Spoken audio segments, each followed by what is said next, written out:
Shalom Aleichem. J'ai entendu une histoire.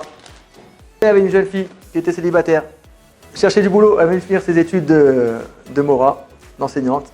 Au moment où elle commence à postuler pour des places dans des écoles, quelques temps après, elle reçoit une offre d'emploi pour la meilleure école de la ville où elle est. Ah, elle est très contente, comme ça, elle reçoit l'endroit où elle voulait aller. Elle se prépare son dossier pour rendez-vous dans quelques jours. Elle se prépare et elle arrive au rendez-vous.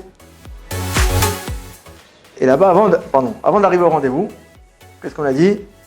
Qu'elle a commencé à réfléchir, elle avait une amie à elle qui était mariée depuis quelques années, 4 enfants, son mari qui est avrère, qui étudie au collège, et elle n'a toujours pas de travail. Elle est aussi mora, c'est une bonne mora, mais elle fait quelques années qu'elle cherche du travail, elle n'a pas de travail. Et cette jeune fille, comme ça, elle dit, attends, peut-être que c'est plus mieux pour elle, pour cette femme. Moi, je ne suis pas marié, je n'ai pas vraiment besoin d'argent. Elle a besoin de nourrir ses enfants, son mari étudie, peut-être que c'est mieux pour elle. Et elle commence à dire, est-ce que je lui dis, est-ce que je lui dis pas? Bon, le lendemain, elle est partie au rendez-vous et elle fait l'entretien avec la directrice de l'école. Et l'entretien, il se passe à merveille. Super, comme ça, le feeling il passe. La directrice, elle dit, elle voit que tout va bien. À la fin de l'entretien, la jeune fille, elle dit, excusez-moi, j'ai juste une petite chose, un petit truc à vous dire. Elle dit, qu'est-ce qu'il y a? Elle dit, regardez, j'ai une amie qui est mora aussi, qui cherche une place. C'est une très bonne mora. Et je pense que ce serait intéressant que vous la voyez pour voir si c'est peut-être compatible pour elle aussi cette place. Bon, la directrice n'avait pas trop compris au début. La directrice a dit d'accord, elle vient pour elle, elle propose une autre fille. Bon, elle a dit ok. Sa copine, elle est venue le lendemain. Déjà, elle était très émue que comme ça, lui laisse une chance.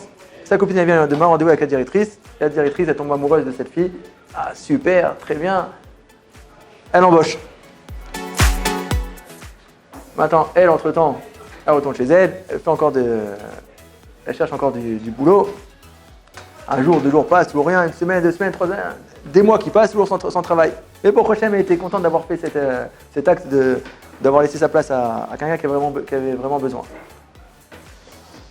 Au bout de quelques mois, cette jeune fille reçoit un coup de téléphone, une chatranite qui l'appelle et qui lui dit « Voilà, j'ai un garçon pour toi ». Ah, très bien, elle se renseigne comment elle est. Il a des bonnes midotes, vraiment, sadique, tamin chacham, vraiment quelqu'un de bien, une bonne famille, etc. Et elle se renseigne un petit peu la fille sur ce garçon. Et elle se renseigne, voit le nom. C'est qui ce garçon? Le fils de la directrice de l'école.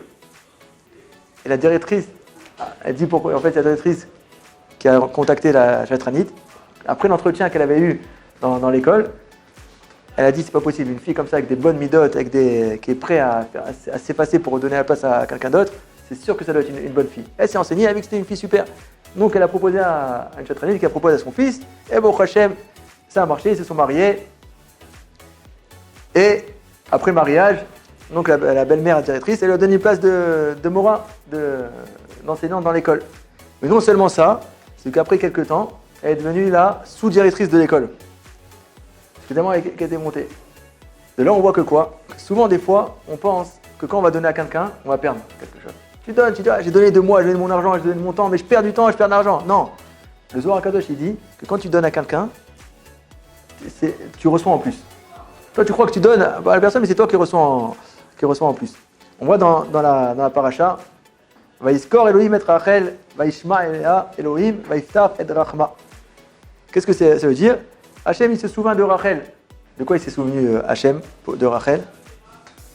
Il s'est souvenu qu'elle avait donné les simanim, les signes, à Léa, à sa sœur, pour pas qu'elle ait honte quand Lavan il a changé. Vous connaissez l'histoire que Lavan, Yaakov il est venu pour se marier avec Rachel. Il lui a dit tiens, tu vois Rachel. Yaakov il savait que Lavan ça allait être un filou qui allait embrouiller Yaakov. Qu'est-ce qu'il a fait? Ils ont fait des simanim, des signes entre lui et Rachel, que si jamais il veut la changer, au moins il dit ces signes, il saura que c'est sa femme, Rachel. Quand Rachel elle a su que son père allait mettre Léa à sa place, elle s'est dit si Yaakov il s'aperçoit que c'est Léa va avoir honte, une honte incommensurable. Qu'est-ce qu'elle a fait? Elle a donné les simanim, elle a donné les signes à sa sœur, tout ça pour pas qu'elle ait honte. Maintenant, Rachel, quand elle a donné ces signes à sa sœur, Elle savait très bien qu'en donnant ces signes, elle allait perdre quoi? Le mérite d'être une des Arba Imaot, des 4 mères, des 4 matriarches. Et Chutz Mizeh, en plus de ça, que quoi? Qu'elle aurait pu être mariée à Esav. Parce qu'il y avait 2 sœurs, et Lavan, il aurait pu marier ça, il voulait marier la deuxième à Esav. Donc elle s'est dit, je préfère ne pas faire honte à ma sœur et risquer de ne pas être une des matriarches, et risquer même Chaz Shalom d'être mariée à Esav. Et là, on voit que quoi? Que Vaïskor, Hachem, il s'est souvenu de Rachel. Pourquoi? Pour Essimanim. Pourquoi? Parce que Rachel était stérile. Rachel était stérile. Et du fait que quoi? Qu'elle a été Mévateret, qu'elle a eu du vitour, qu'elle s'est effacée devant sa sœur pour pas qu'elle ait honte, non seulement elle a accouché, mais elle a accouché de qui? De Yosef et Binyamin. De là, on voit Rabotai. De là, on voit que quoi? Combien on est gagnant quand on fait du chesed et quand on s'efface devant une personne.